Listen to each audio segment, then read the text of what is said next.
खुलुमबाय बेयो बड'लेण्ड इंखं टेलिभिजन दिनै 22 जुन 2020 शनिबार खालि सानसेनि बरादखौ नोंथांमोननि खाथियाव लाबोदों आं सदानन्द दैमारिया।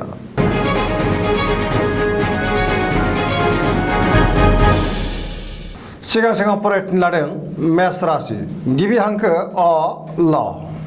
दिनैनि साना जोबोर मोजां गुबुननि अनसायनाय मोननानै गोसोखौ दिनै जोबोर गोजोननाय मोनगोन गोसोनि बोलोआ बांगोन गोसोनि साननायफोरा जाफुंगोन देहाया दिनै मोजाङै थागोन अब्लाबो नाथाय जानाय लोंनायाव सांग्रां जानाया गाहाम मोननो गोनांखौ दिनै मोननो हागोन रांखावरियाव जोबोर मोजां आरजिनाय धोनखौ दोनथुमनो हागोन बेफार फालांगियाव जोबोर मोजां मुलाम्फा मोनगोन आयआ बांगोन मावनो लानाय खामानिखौ थि समावनो आरो गोरलैयैनो मावफुंनो हागोन नखराव बिसि फिसायनि गेजेराव अनलायनाय फैगोन बिदा फंबायनि हेफाजाब मोनगोन समाजाव दिनै गोबां मान मोनगोन बयनिबो गोसोखौ जै खालामनो हागोन लाइमोनफोरनि गोसोआ दिनै जोबोर रमान्टिक जागोन आरो गावबा गावनि गोसोनि साननायखौ फोरमायलायनोबो हागोन जेरावखि थाङा मानो मोजाङैनो दावबायनो हागोन आरो जाफुंसारगोन गुबुनजों बाख्नाय जागोन गोबां खामानि मावनो गोसो दुंखांगोन फरायसाफ्रा फरायनायाव गोसो दुंगोन आरो मोजां फिथाइ मोननोबो हागोन धोरोमारि बिथिङाव गोसो दुंखांगोन सरासनस्रायै दिनै साना जोबोर मोजां आरो मोजाङैनो बारग'लांगोन।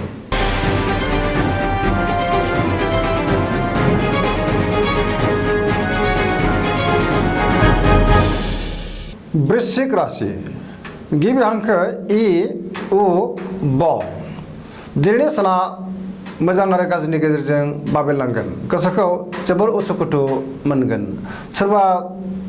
लोगोजों एना एनि जानोबो हागौ गोसोआव दिनै जिंगाया बांगोन मावनो लानाय खामानिखौ थि समावनो मावफुंनो गोब्राब जागोन रांखावरियाव मोजां आरजिनाय धोनखौ दोनथुमनो हागोन बेफार फालांगियाव मोजां मुलाम्फा मोनगोन नखराव बिसि फिसायनि गेजेराव अननाय फैगोन बिदा फंबायजों मोजां सोमोन्दो थागोन देहाया दिनै मोजाङै थागोन जायखि खामानि मावा मानो माबा नङा माबा मोनसे हेंथा नुजाथिगोन सोरबा लोगोनिफ्राय गाज्रि खौरां फैनो हागौ सेंग्रा सिख्लाफ्रा गोसोखौ दिनै जोबोर आला खाला मोनगोन बिमा बिफानि अननाय आरो बोर मोनगोन फरायसाफ्रा फरायनायाव गोसो दुंखांगोन आरो मोजां फिथाइ मोननोबो हागोन जेबो गोदान खामानियाव दिनै आखाइ होथ'यैआनो मोजां होनजायो।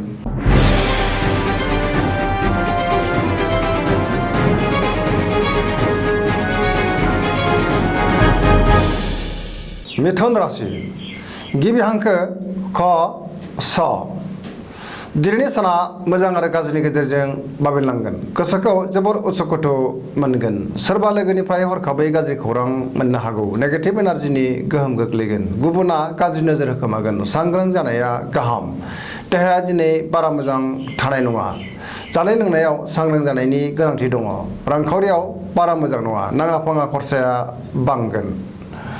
नखराव बिसि फिसायनि गेजेराव अनलायनाय फैगोन बिदा फंबायजों मोजां सोमोन्दो थागोन गुबुननि हेफाजाब मोनगोन गोसोनि बोलोआ अदेबानि लोरबांबो जानो हागौ गोसोनि साननायफोरा दिनै देबारनांगोन लाइमोनफोरनि गोसोआ दिनै आला खाला जागोन फरायसाफ्रा फरायनायाव गोसो दुंखांगोन आरो मोजां फिथाइ मोननोबो हागोन गुबुननि थाखाय नाङा फाङा जेंनायाव गोग्लैनांनोबो हागौ सांग्रां जानाया गाहाम।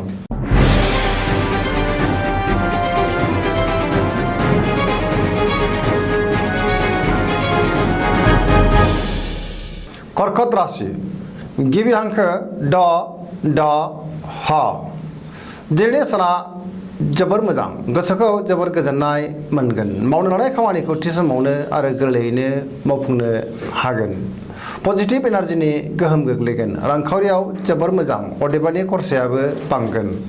मोननो गोनांखौ दिनै मोननो हागोन आयआ बांगोन बेफार फालांगियाव गोबां मोजां मुलाम्फा मोनगोन देहाया दिनै मोजाङै थागोन अब्लाबो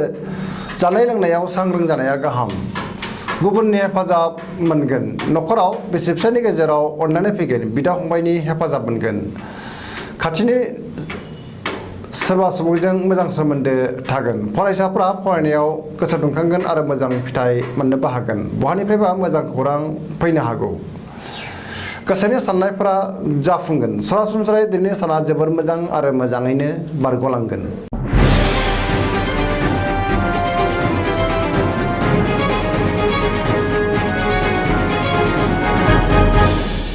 सिंह राशि गिबि हांखो म ट दिनैनि साना जोबोर मोजां गोसोखौ जोबोर गोजोननाय मोनगोन बयनिबो अननाय आरो अनसायनाय मोननो हागोन मावनो लानाय खामानिखौ थि समावनो गोरलैयैनो दिनै मावफुंनो हागोन रांखावरियाव जोबोर मोजां होनजायो आरजिनाय धोनखौ दोनथुमनो हागोन आयआ बांगोन बेफार फालांगियाव मोजां मुलाम्फा मोनगोन न'खराव बिसि फिसायनि गेजेराव अनलायनाय फैगोन गोसोनि बोलोआ बांगोन बयजोंबो अनसायजागोन गोबां खामानि मावनो गोसो दुंखांगोन गोसोनि साननायफोरा जाफुंगोन न'खराव बिमा बिफानि अननाय आरो बोरखौ मोननो हागोन लाइमोनफोरनि गोसोआ दिनै जोबोर रमान्टिक जागोन आरो गावबा गावनि गोसोनि साननायखौ फोरमायलायनोबो हागोन धोरोमारि बिथिङाव गोसो दुंखांगोन बहानिफ्रायबा मोजां खौरां फैगोन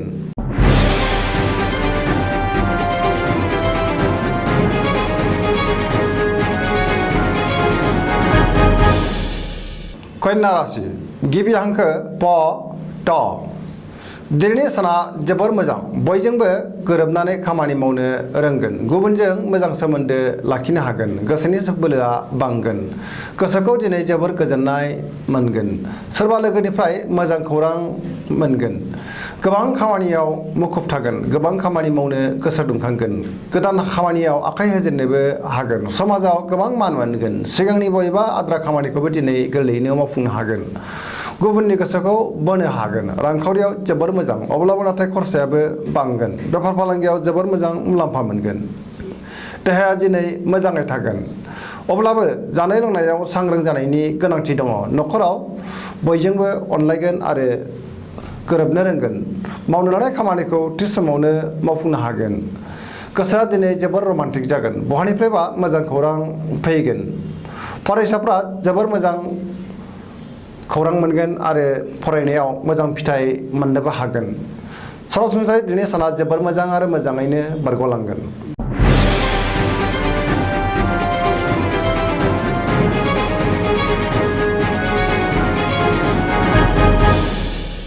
तुला राशि गिबि हांखो र ट दिनैनि साना मोजां आरो गाज्रिनि गेजेरजों बाबेनलांगोन गोसोनि बोलोआ अदेबानि बांगोन गोसोखौ जोबोर उसुखुथु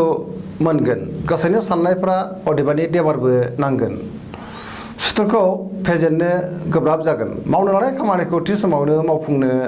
हागोन देहाया दिनै मोजाङै थागोन रांखावरियाव बारा मोजां नङा मोननो गोनांखौ दिनै मोननो गोब्राब जागोन न'खराव बिसि फिसायनि गेजेराव अनलायनाय फैगोन समाजाव मान मोनगोन बेफार फालांगियाव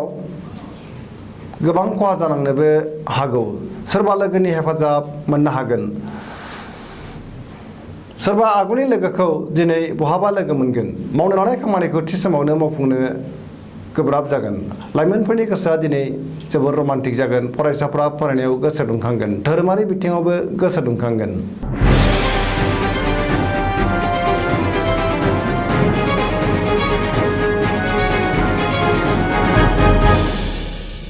वृश्चिक राशि गिबि हांखो न स दिनैनि साना जोबोर मोजां समाजाव गोबां मान मोनगोन बयजोंबो अनसायजागोन गोसोखौ दिनै जोबोर गोजोननाय मोनगोन सोरबा लोगोनिफ्राय हरखाबै मोजां खौरां मोननो हागौ मावनो लानाय खामानिखौ थि समावनो आरो गोरलैयैनो मावफुंनो हागोन सिगांनि बबेबा आद्रा खामानिखौबो दिनै मावफुंनो हागोन गोसोनि साननायफोरा जाफुंगोन पजिटिभ एनार्जिनि गोहोम गोग्लैगोन न'खराव अनलायनाय फैगोन रांखावरियाव जोबोर मोजां होनजायो आरजिनाय धोनखौ दोनथुमनो हागोन बेफार फालांगियाव जोबोर मोजां मुलाम्फा मोनगोन देहाया दिनै मोजाङै थागोन अब्लाबो जानाय लोंनायाव सांग्रां जानायनि गोनांथि दङ गुबुनजों मोजां सोमोन्दो लाखिनो रोंगोन लोगोफोरनि हेफाजाब मोनगोन गोसोआ दिनै जोबोर रमान्टिक जागोन बिमा बिफानि अननाय आरो बोरखौ मोननो हागोन फरायसाफ्रा फरायनायाव गोसो दुंगोन आरो मोजां फिथाइ मोननोबो हागोन धोरोमारि बिथिङाव गोसो दुंखांगोन गोसोनि साननायफोरा जाफुंगोन सरासनस्रायै दिनै साना जोबोर मोजां आरो मोजाङैनो बारग'लांगोन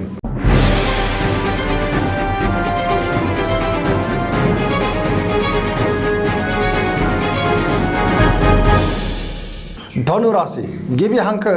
ढ फ भ दिनैनि साना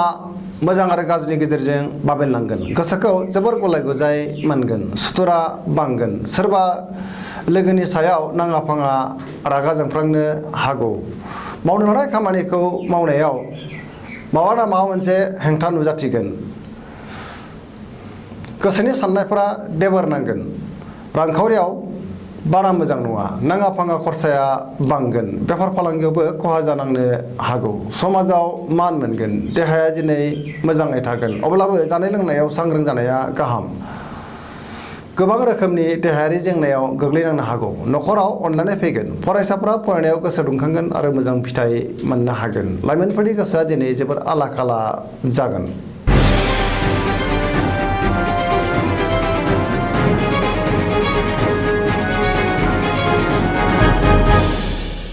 मकर राशि गिबि हांखो ख ज दिनैनि साना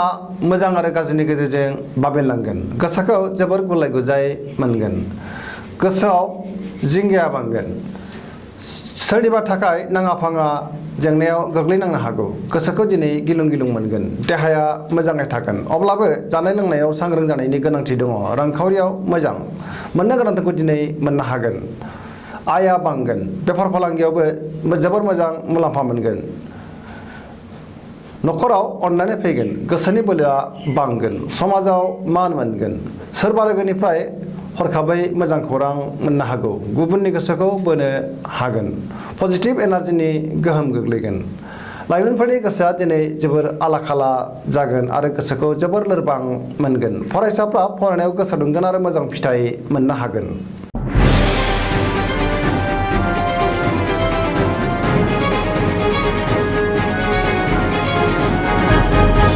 कुंभ राशि गिबि हांखो ग स स दिनैनि साना जोबोर मोजां गोसोखौ जोबोर गोजोननाय मोनगोन गोबां मोजां खाबु फैगोन गोसोआ दिनै जोबोर रमान्टिक जागोन मावनो लानाय खामानिखौ थि समावनो आरो गोरलैयैनो मावफुंनो हागोन पजिटिभ एनार्जिनि गोहोम गोग्लैगोन समाजाव गोबां मान मोनगोन रांखावरियाव जोबोर मोजां होनजायो आरजिनाय धोनखौ दोनथुमनो हागोन आया बांगोन बेफार फालांगियाव गोबां मुलाम्फा मोनगोन देहाया दिनै मोजाङै थागोन नखराव अननानै फैगोन सोरबा लोगोनिफ्राय मोजां खौरां मोनगोन गोसोनि साननायफोरा जाफुंगोन गुबुननि अनसायनाय मोनगोन सेंग्रा सिख्लाफ्रा गोसोखौ दिनै जोबोर रमान्टिक मोनगोन आरो गावबा गावनि गोसोनि साननायखौ फोरमायलायनोबो हागोन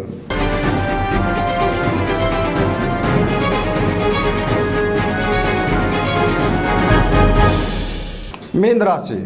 गिबि हांखो ड स दिनैनि साना मोजां आरो गाज्रिनि गेजेरजों बाबेनलांगोन गोसोखौ जोबोर उसुखुथु मोनगोन गुबुननि हेफाजाब मोनगोन गोसोनि बोलोआ बांगोन मावनो लानाय खामानिखौ थि समावनो मावफुंनो नाथाय गोब्राब जागोन गावनि गोसोनि साननायखौ गुबुननो फोरमायनो हागोन देहाया मोजाङै थागोन अब्लाबो जानाय लोंनायाव सांग्रां जानाया गाहाम रांखावरियाव मोजां होनजायो मोननो गोनांखौ दिनै मोननो हागोन बेफार फालांगियावबो मोजां मुलाम्फा मोनगोन नखराव अनलायनाय फैगोन मावनो लानाय खामानिखौ थि समाव मावफुंनो हागोन जायखि खामानि मावा मानो दिनै मावफुंनोबो हागोन लाइमोनफोरनि गोसोआ दिनै जोबोर रमान्टिक जागोन आरो गावबा गावनि गोसोनि साननायखौ फोरमायलायनोबो हागोन फरायसाफ्रा फरायनायाव गोसो दुंखांगोन आरो मोजां फिथाइ मोनगोन दिनैनि राशि फरायनाया एसेनोसै जोबनायाव बेखौनो खावलायो जाहाथे नोंथांमोना सानफ्रामबो जोंनि बे बड'लेण्ड इंखं टेलिभिजनखौ नायबाय थायो आरो साबस्क्राइब खालामो एसेनोसै गोजोन्थों।